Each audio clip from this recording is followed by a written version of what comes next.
आज के समय में यदि सबसे सुरक्षित ट्रांसपोर्ट का साधन माना जाता है तो वह है एरोप्लेन। बाकी व्हीकल की अपेक्षा प्लेन के साथ हादसे होते हैं बिल्कुल नाम मात्र के। पर आज से 20 साल पहले सिचुएशन बिल्कुल अलग थी, क्योंकि 27 साल पहले साउथ कोरिया से प्लेन उड़ान भरी। करीब 4 से 5 घंटों की यात्रा के बाद आधी रात को प्लेन यूएस टेरिटरी के अंदर आइलैंड गुआन के करीब पहुंची। प्लेन की एयरपोर्ट से दूरी जब 6 किलोमीटर बाकी रह गई तो फर्स्ट ऑफिसर्स ने देखा कि प्लेन की ऊंचाई मात्र 200 मीटर है, लेकिन नीचे रनवे नहीं दिख रहा था।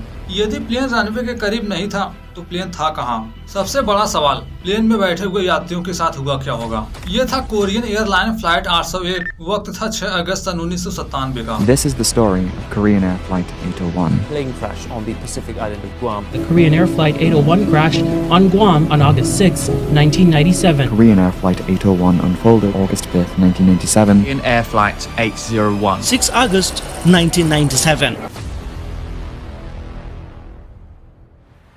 स्टोरी की शुरुआत हुई 6 अगस्त सन 1997 को। आज रात 8 बजे के करीब Korean airline flight 801 south Korea की सियोल से जाने वाली है गुआन आइलैंड पर। प्लेन में टोटल 254 लोग मौजूद रहेंगे, जिनमें से 12 क्रू मेंबर, 235 पैसेंजर। प्लेन की बात करें तो प्लेन 12 साल पुराना था, जिसे 12 दिसंबर सन 1984 को कोरियन एयरलाइन को सौंपा गया। सियोल से गुआन आइलैंड की दूरी 3000 किलोमीटर से ज्यादा थी। ये बताना इसलिए जरूरी है क्योंकि उस टाइम कैप्टन की ड्यूटी वहां पर जाने की नहीं थी, बल्कि जाने वाले थे दुबई। पर दुबई की दूरी 7000 किलोमीटर से ज्यादा है। आज उन्होंने सही से नींद भी पूरी नहीं की थी, इसलिए उन्हें दुबई जाने की बजाय गुआन आइलैंड की तरफ जाने को कहा गया, जो दुबई की आधे दूरी से भी कम था। 42 वर्षीय कैप्टन पार्क योंग चुंग को 9000 घंटे का फ्लाइट एक्सपीरियंस है, जबकि 3192 घंटे इसी प्लेन का था। कुछ वर्ष पहले बोइंग 747 एरोप्लेन, जिसे लैंड कराते वक्त इंजन फेल हो गया था, पर कैप्टन ने अपने सूझबूझ से प्लेन को सही सलामत रनवे पर टेक ऑफ कर लिए। इनके इस बहादुरी की वजह से इन्हें फ्लाइट सेफ्टी अवार्ड से सम्मानित किया गया था। कैप्टन के बारे में इतना सब कुछ बताना इसलिए जरूरी है क्योंकि आगे चलकर इनके साथ इतनी बड़ी गलती होने वाली है जिसका पूरा ब्लेम कैप्टन पर जाएगा। दूसरे फर्स्ट ऑफिसर सोंग क्यूंग हो, उम्र थी 40 वर्ष। इन्हें 4000 घंटे का फ्लाइट एक्सपीरियंस है, जबकि 1560 घंटे इसी फ्लाइट का था। तीसरे फ्लाइट इंजीनियर सुकहून, उम्र थी 57 वर्ष। इन्हें कैप्टन से भी ज्यादा 13000 घंटे का फ्लाइट एक्सपीरियंस है, जबकि 1573 घंटे था इसी प्लेन का। आज समय था 5 अगस्त सन 1997 का। प्लेन अगले 4.5 घंटे से ज्यादा समय तक फ्लाई करके 6 अगस्त की रात लगभग 1 बजे गुआन आइलैंड के नजदीक पहुंच गया। अब तक प्लेन में किसी प्रकार की कोई हलचल नहीं थी। प्लेन तथा एयरपोर्ट की दूरी रह गई है मात्र 10 किलोमीटर। दूरी जैसे 10 किलोमीटर बाकी रह गई तो कैप्टन ने प्लेन को दक्षिण की तरफ टर्न कर लिया, क्योंकि ये दक्षिण से उत्तर की तरफ लैंड करेंगे। एक छोटा सा टर्न लेकर प्लेन रनवे की तरफ बढ़ गया। यहाँ बताते चले, गुआन में उस टाइम बारिश हुई थी, जिस कारण विजिबिलिटी थी बहुत ही कम। एयरपोर्ट जब 7 किलोमीटर बाकी रह गया तो लैंडिंग की प्रक्रिया शुरू हुई। प्लेन रनवे 6L के साइड उतरेगा। इसी टाइम प्लेन में एक बहुत बड़ी प्रॉब्लम आई, जिसका कैप्टन को जरा भी पता नहीं था। Glide slope instrument landing system, जिसका यूज प्लेन को रनवे पर उतारते समय किया जाता है। जब तक प्लेन रनवे से टच डाउन हो नहीं जाता, तब तक ये पता लगाता रहता है कि प्लेन को रनवे के बीच की दूरी के हिसाब से ऊंचाई कितनी रखनी है। ग्लाइड स्लोप की तरह लोकलाइजर का भी सेम काम होता है। फर्क बस इतना है, ग्लाइड स्लोप का काम होता है प्लेन को रनवे पर लैंड करने से पहले उसकी नियमित ऊंचाई मेजर करके बताने की, जबकि लोकलाइजर ये तय करता है कि प्लेन रनवे के बिल्कुल सीध में है या नहीं। यदि प्लेन जरा सा भी लेफ्ट या राइट हुआ तो लोकलाइजर कैप्टन को सिग्नल देगा। पर 1 बजे लोकलाइजर बिल्कुल वर्किंग कंडीशन में है। एरोप्लेन बढ़ रहा था रनवे की बिल्कुल सीध में, मगर ग्लाइड स्लोप वर्किंग कंडीशन में नहीं था उस टाइम। पर आगे दूसरा कोई प्रॉब्लम होता 1:35 पर इरेलेवेंट इलेक्ट्रॉनिक डिवाइस की हेल्प से पता चल गया। जब तक प्रॉब्लम का पता चला तब तक प्लेन काफी नीचे आ चुकी थी अपने नॉर्मल अल्टीट्यूड से, पर फिर भी प्लेन बिल्कुल सेफ जोन में है। जैसा कि कल ही यहाँ पर बारिश हुई थी, मौसम कुछ ठीक नहीं था, इसलिए रात होते होते विजिबिलिटी और भी खराब हो गई, मानो जैसे आसमान में कोहरा छाया हो। 1:37 पर कैप्टन ने एयर ट्रैफिक कंट्रोलर से संपर्क किया। कंट्रोल टावर की तरफ से प्लेन को रनवे पर उतारने की परमिशन दे दी गई। बात होने के जस्ट सेकंड बाद फर्स्ट ऑफिसर तथा फ्लाइट इंजीनियर ने देखा प्लेन की ऊंचाई लगातार कम हो रही है, जबकि एयरपोर्ट तो दूर दूर तक नजर नहीं आ रहा था। कैप्टन कहने लगे कि ऐसा कैसे हो सकता है, रनवे यहाँ से सिर्फ 1 से 2 किलोमीटर की दूरी पर होगा।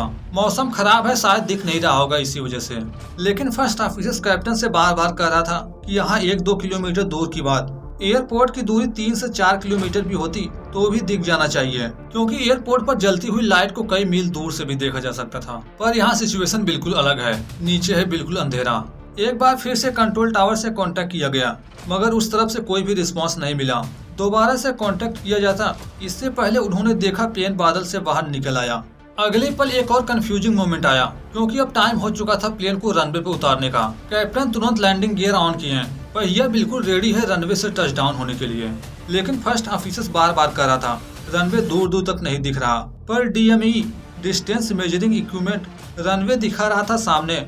DME के हिसाब से रनवे बस कुछ ही मीटर बाकी है। प्लेन धीरे धीरे नीचे आने लगी, मगर ऊंचाई जैसे 400 मीटर से कम होनी स्टार्ट हुई, ग्राउंड अप्रोक्सीमेटली वार्निंग सिस्टम बजने लगा। ऐसा तभी होता है जब प्लेन रनवे पर लैंड करने की बजाय नॉर्मल जमीन पर नीचे आ रहा हो। ऊंचाई जब 200 मीटर बाकी रह गई तो कैप्टन को शक हुआ, क्योंकि अब तक रनवे दिख जाना चाहिए था। इसके बावजूद फर्स्ट ऑफिसर फोर्स करने लगा कि दोबारा से प्लेन को ऊपर ले चलो। नीचे रनवे नहीं दिख रहा। फोर्स करने के करीब 4 से 5 सेकंड तक कैप्टन ने कोई एक्शन नहीं लिया। प्लेन जैसे ही 200 मीटर की ऊंचाई से नीचे आने लगी, तब जाकर कैप्टन ने थ्रोटल खींचा, पर अब तक बहुत देरी हो चुकी थी। जमीन था बस कुछ ही मीटर बाकी। अगले ही पल प्लेन की टक्कर सामने एक ऊंची सी चट्टान से हुई। यात्रियों को इसकी जरा भी भनक नहीं थी, जबकि सभी लोग तैयारी कर रहे थे नीचे उतरने की। और एक झटके के साथ सब कुछ खत्म हो गया। प्लेन कई सेकंड तक फिसलता हुआ बढ़ता रहा आगे, जब तक कि प्लेन के परखच्चे नहीं उड़ गए।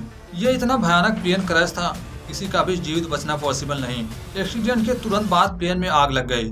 जीवित बचे लोग बाहर निकालने की कोशिश किए, पर 254 में सिर्फ 25 लोग जीवित बच पाए, जबकि 229 लोगों की डेथ हो गई। प्लेन हादसे के बाद ATC की ओर से एक ऑडियो मिला, जिसमें कंफर्म किया जा रहा था कि कोरियन एयरलाइन 801 लैंड किया या फिर नहीं, जिसके जवाब के तौर पर बार बार निगेटिव पाया गया। मतलब प्लेन ना ही रनवे पर पहुंची, न ये पता चल पाया कि प्लेन इस टाइम है कहाँ। कंट्रोल टावर से कांटेक्ट टूट चुका था प्लेन का। 801. Korean 801 Guam. No. He checked in with me. I cleared him to land. I don't know where's that. Never did have him in sight. You never saw him? Negative. He didn't land? Negative. My God. I don't have him. He called me once. I cleared him to land. Told him not in sight. I don't have him. Well, he must have crashed then. Crash में जीवित बचे 25 लोगों में से एक, जिसका नाम था ह्यून सेवन होंग, 36 साल का शख्स पब्लिक के सामने रिवील किया। यह हादसा इतनी जल्दी हुआ था, यात्रियों के पास समय नहीं मिला बचाव में कुछ भी करने या फिर चीखने चिल्लाने का। मरने वालों की संख्या 229 थी, जो कोई छोटा नंबर नहीं था। इसलिए लोगों का सवाल था, इतने एक्सपीरियंस पायलट के रहने के बावजूद यह हादसा हुआ कैसे, जिसे अभी कुछ ही वर्ष पहले फ्लाइट सेफ्टी अवार्ड से सम्मानित किया गया। हादसे की जांच की जिम्मेदारी US national transportation safety board को दी गई, जिसमें पहला रीजन तो खराब मौसम बताया गया। हादसे के बाद और भी लोगों को जीवित बचाया जा सकता था, पर ऐसा इसलिए नहीं हो पाया क्योंकि प्लेन रोड के काफी नजदीक क्रैश हुआ था, जिस कारण सामने के पेड़ उखड़कर रोड पर आ गए। इमरजेंसी व्हीकल वक्त पर नहीं पहुंच सके वहां। बचाव अभियान में सबसे पहले यूनाइटेड स्टेट की नेवी सीवीज पहुंची वहां। उन्होंने आसपास बिखरे हुए लकड़ियों को हटाकर रास्ता साफ किया, पर उनके पहुंचते पहुंचते आग पूरी तरह से प्लेन में फैल चुकी थी, जो अगले 8 घंटों तक जलती रही। जांच के बाद नेशनल ट्रांसपोर्टेशन सेफ्टी बोर्ड ने प्लेन क्रैश के कुछ मेजर रीजन को पब्लिक के सामने रखा, जिनमें से पहला था चालक दल एक पुराने एरोनॉटिकल चार्ट का इस्तेमाल कर रहे थे नेविगेशन के लिए। उस चार्ट में मेंशन ही नहीं था कि जहां पर प्लेन क्रैश हुआ था बिजिया पीक DME वहीं पर लगाया गया था, ना कि एयरपोर्ट पर। इसी वजह से कैप्टन ने जब DME की लोकेशन को एयरपोर्ट समझकर लैंड करने की कोशिश की, तो नीचे आने पर उन्होंने पाया वहाँ कोई एयरपोर्ट है ही नहीं। एयरपोर्ट उस पीक के लगभग 5.5 किलोमीटर आगे था। इस तरह मेन रीजन था एरोनॉटिकल चार्ट। यहाँ इन्हें लेटेस्ट मैप यूज करने की जरूरत थी, जिसकी DME यानी distance measuring equipment Vijaya peak पर लगाया गया था, ताकि लैंड करने वाले प्लेन उस पीक के साथ 1300 फीट की ऊंचाई पर रहें, मीन्स 400 मीटर के आसपास। प्लेन में लगे कॉकपिट वॉइस रिकॉर्डर को डिकोड करके सुना गया तो पता चला कैप्टन ने भी गलती की थी। फर्स्ट ऑफिसर जब उन्हें कह रहा था कि नीचे रनवे नहीं है, प्लेन को ऊपर ले चलो, पर ऐसा करने में थोड़े समय की देरी हुई। पर यहाँ पूरी गलती कैप्टन को नहीं दी जा सकती थी, गलती फर्स्ट ऑफिसर तथा फ्लाइट इंजीनियर का भी था। अगर उन्हें पता था कि प्लेन रनवे के करीब नहीं है, तो कैप्टन को ज्यादा फोर्स करना चाहिए था। अगर कैप्टन न मानते तो प्लेन का कंट्रोल खुद अपने हाथ में लेने की जरूरत थी। अगर ऐसा होता तो शायद इस हादसे को होने से रोका जा सकता था। चौथी गलती एयर ट्रैफिक कंट्रोलर से भी हुई। प्लेन जब रनवे की तरफ बढ़ रहा था तो विमान को टावर फ्रीक्वेंसी पर स्विच करने के बाद निगरानी नहीं की। लैंडिंग की परमिशन देने के बाद उन्हें किसी भी तरह का कोई भी सलाह नहीं दिया गया, न टर्मिनल रडार के डिस्प्ले पर फ्लाइट की निगरानी की गई, जबकि उसके बाद से रडार बंद कर दिया गया। प्लेन के लैंडिंग के सारे सिचुएशन को कैप्टन के सहारे छोड़ दिया गया। यदि ट्रैफिक कंट्रोलर जरा भी ध्यान दिया होता तो प्लेन जैसे ही बीजीएपी के नजदीक पहुंचा था तो ग्राउंड अप्रोक्सीमेटली वार्निंग सिस्टम को सुनकर वे पहले ही बता देते, आप लोग रनवे के करीब नहीं बल्कि बीजीएपी पर हो। रनवे है लगभग 5.6 किलोमीटर बाद। यहाँ गलतियां तो बहुत सी हुई, पर ऐसे सिचुएशन में प्लेन को किस तरह रनवे पर उतारा जाए, इसका एग्जाम्पल इस हादसे के करीब 7 साल बाद सन 2005 में मिला, जब आसमान में घने काले बादल, मूसलाधार बारिश हो रही थी, कड़क रही थी चारों तरफ बिजली। इसके बावजूद प्लेन को रनवे पर उतारने के लिए कैप्टन ने लैंडिंग गियर ऑन कर दिया, जिसके बारे में बात की गई है इस वीडियो में। तब तक एंजॉय कीजिए, मिलते हैं जल्दी। धन्यवाद।